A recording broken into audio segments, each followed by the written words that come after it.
Ya, halo, selamat datang lagi di Lavender Channel. Kita akan lanjut lagi dengan materi penalaran umum ya. Kemarin kita sudah beberapa soal.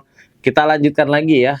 Kali ini ngelanjutin yang sebelumnya, yaitu tentang kesesuaian pernyataan.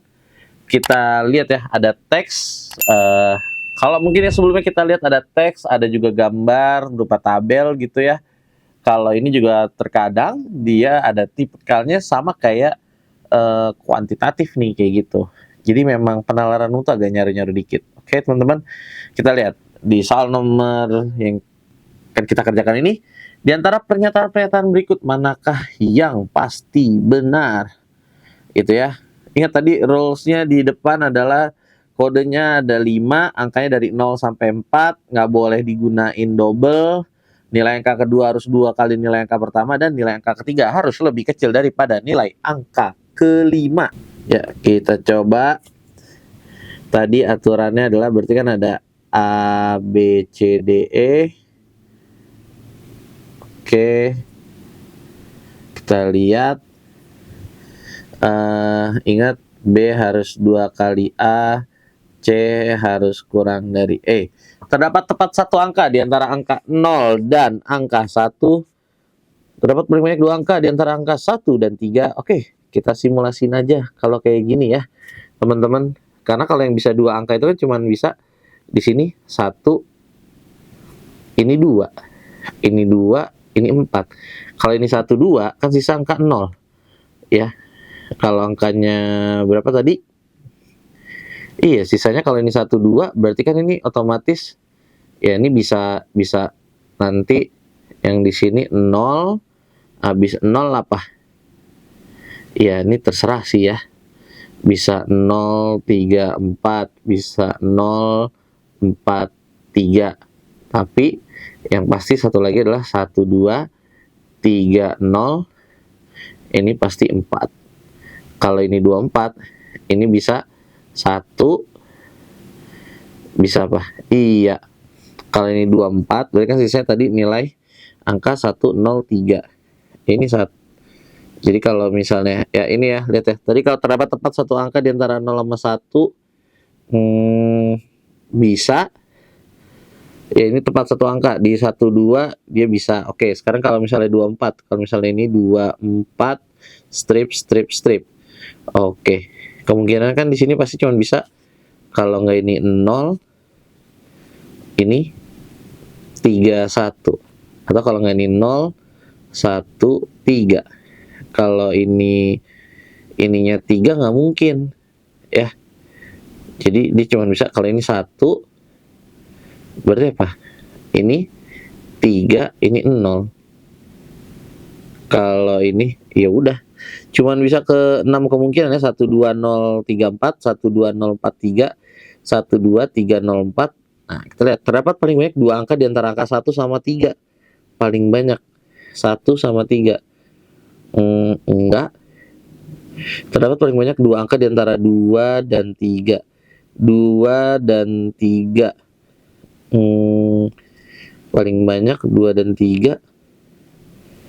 Oh, enggak, ini bisa 3. Ya, ini salah.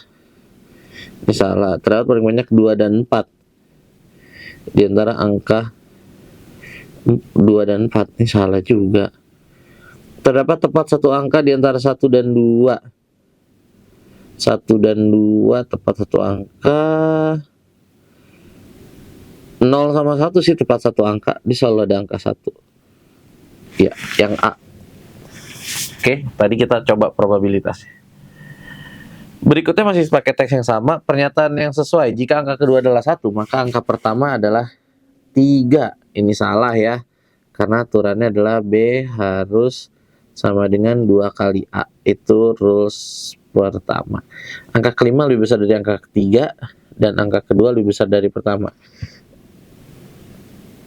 Ini salah. Ini nggak mungkin. Ini benar. Tapi yang lebih tepat adalah ini. Angka kelima lebih besar dari angka ketiga, itu udah pasti. Dan angka kedua lebih besar dari angka pertama ya. Nomor 13 B. Kan kita harus sesuai pernyataan yang sebelumnya. Nomor 14, banyak kode yang mungkin dibentuk jika hanya terdapat aturan pertama dan kedua adalah oke, banyak kode yang dibentuk jika hanya aturan pertama dan kedua. Aturan pertama dan kedua itu terdapat atas angka 0, 1, 2, 3, 4. Oke, kalau cuma aturan pertama dan kedua, berarti kan syaratnya adalah yang ini kan bebas, ya. Kan ini A, ini harus 2B. Yang bisa dipakai berapa? Iya, ini cuma bisa dipakai, ini cuma bisa 1, 2, ini 3, 4 kan? Ya enggak? Yang lainnya kan berarti ngatur aja, berarti ini kan 3 kali 2 kali 1, karena kan cuma 1. Berarti ini 6 dikali berapa nih? Iya, 6 dikali 4. Karena ini kan 6 kali ini 2. Karena berapa banyak kode yang dibentuk dari aturan yang pertama. Itu cuma bisa 2, iya, 2 doang. 2 kali 6 kali 2, udah 24 doang. 24 kode. Oke. Nah, kita ketemu teksnya panjang juga nih. Ya ingat kalau ketemu teks kayak gini lagi, terus ada tabelnya lagi, berarti kita lihat dari soalnya aja. Oke. Berdasarkan paragraf pertama, manakah pernyataan berikut yang benar? Paragraf pertama, tidak semua BBM naik. Sebagai negara BBM, Indonesia terdampak serius. Kondisi perekonomian semakin rumit karena kenaikan harga BBM, mahal tarif tol, melemahnya nilai tukar, merupakan penyebab parahnya kondisi. Kenaikan harga BBM serta dampaknya ikut membuat sektor industri sulit bangkit dan bersaing. Oke, kita lihat. Kenaikan harga BBM berdampak pada berbagai sektor kehidupan di berbagai negara, termasuk Indonesia. Para pengusaha, birokrat, asosiasi, walahan menghadapinya. Kenaikan harga BBM hingga lebih dari 120%. Melemahnya nilai rupiah, kebijakan moneter yang membuat tingkat bunga kredit meningkat ditambah mahal tarif tol, listrik, ongkos pesawat, dan terminal handling charge. Kian menambah parahnya kondisi. Dengan kondisi seperti ini, apakah industri mampu bangkit, tumbuh dan bersaing serta menopang target pertumbuhan ekonomi, penggalangan ekspor, dan penciptaan lapangan kerja? Oke, kita lihat. Yang ditanya adalah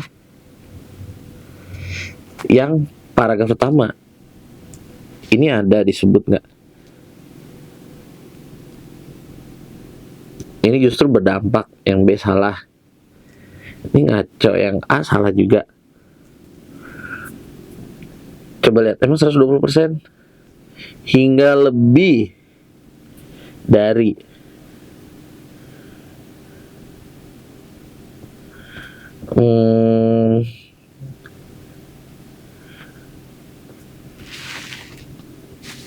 Yang mana nih? Naikkan harga BBM beserta dampak ikutan membuat sektor sulit bangkit dan bersaing. Ya, yang lebih tepat yang D. Ya, karena di dimension tuh menyebab parahnya kondisi. Oke, next, nomor berikutnya. Berdasarkan paragraf kedua, jika kebijakan yang dikeluarkan pemerintah berhasil, manakah kesimpulan yang mungkin benar? Oke, paragraf kedua. Pemerintah dan Bank Indonesia mencoba menjawab masalah mendesak ini dengan mengeluarkan sejumlah kebijakan ekonomi. Hasil identifikasi pemerintah menunjukkan bahwa inti masalahnya adalah tingginya harga minyak di pasar dunia dan pelemahan nilai rupiah terhadap dolar. Yang cukup tajam. Solusinya dikeluarkan kebijakan yang terdiri dari kebijakan energi, moneter, fiskal, dan paket kebijakan ekonomi lainnya. Kebijakan ini agaknya terfokus pada ancaman pembengkakan defisit APBN, sustainability fiskal, dan gejolak nilai rupiah. Padahal sebelumnya krisis industri manufaktur mampu tumbuh dengan 2 digit, yaitu sekitar 11% dari 74 sampai 77. Rata-rata tingkat utilitas kapasitasnya sampai 63%, 66%. Beberapa subsektor memang mengalami kenaikan, tapi utilitas kapasitas produksinya menunjukkan tren menurun. Ya, bisa kita lihat ya di grafik, di tabelnya. Oke, nilai tukar rupiah AS bisa lebih baik? No. Pemerintah berhasil mengatasi yang B. Pemerintah berhasil mengatasi 2 permasalahan utama, harga minyak dan utang luar negeri. Nggak ada kaitannya tadi, nggak ada di itu. Selama 10 tahun, nah ini 74, udah nggak yang ini. Iya, yang ini adalah memfokuskan pada ancamannya APBN berjalan. Nomor 16 yang delta, karena di akhir ada tulisannya. Walaupun ada fokus pada ancaman membengkaknya defisit APBN, itu yang lagi di galang oleh pemerintah. Itu nomor 16. Kita lihat nomor 17. Berdasarkan paragraf pertama, mengapa para pengusaha, birokrat, asosiasi industri, dan UKM kewalahan menghadapi dampak kenaikan BBM? Yang A, usaha akan mengalami kerugian besar, bahkan gulung tikar, terganggu oleh melemahnya industri dan usaha yang tidak mampu bersaing dan meningkatkan volume ekspor. Pemerintah tidak mengatasi keterpurukan untuk D-nya. Yang E, pengusaha tidak mampu membantu menopang target. Oke, kewalahan nih, kita lihat ada walahan nggak di sini? Kenaikan berapa pada sektor industri? Iya. Lihat ya, para pengusaha, birokrat, asosiasi industri kewalahan. Kalau bisa teratasi,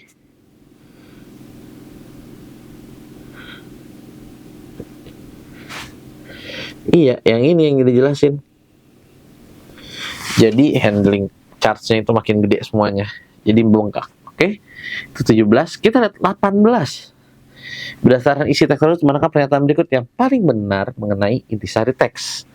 Yang A, sektor industri pasti akan berkembang pesat apabila kebijakan yang dibuat pemerintah menyentuh esensi. Yang B, pelemahan nilai rupiah menjadi penyebab utama gagalnya paket kebijakan ekonomi. C, krisis ekonomi yang berdampak pada berbagai sektor kehidupan disebabkan oleh harga minyak dunia yang cenderung terus meningkat. Yang D, kebijakan yang buat pemerintah memiliki prospek sangat baik. Keren. Yang E, pemerintah telah berhasil mengatasi, justru adalah pelemahan nilai rupiah menjadi penyebab utama gagalnya. Krisis ekonomi ya. Sorry. Pelemahan nilai rupiah nggak dibahas di sini. Jadi ini jawabannya C. Oke, lanjut ke nomor 19. Berdasarkan isi tabel tersebut, manakah pernyataan berikut yang paling benar? A, peningkatan industri pupuk kimia dan barang dari karet tahun 2017 kurang dari 2 kali lipat industri barang kayu dan hasil hutan pada tahun yang sama. Karet, kimia karet, oke. Terus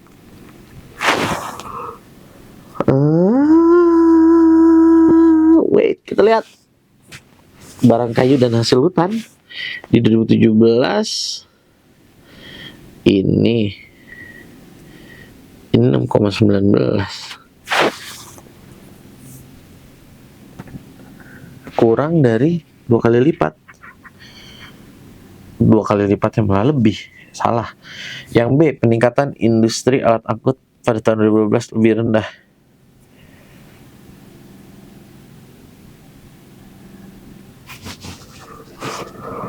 Malah 2018 lebih tinggi. Salah. Yang C, peningkatan industri semen dan barang galian non-logam setiap tahun menurun sebagaimana industri.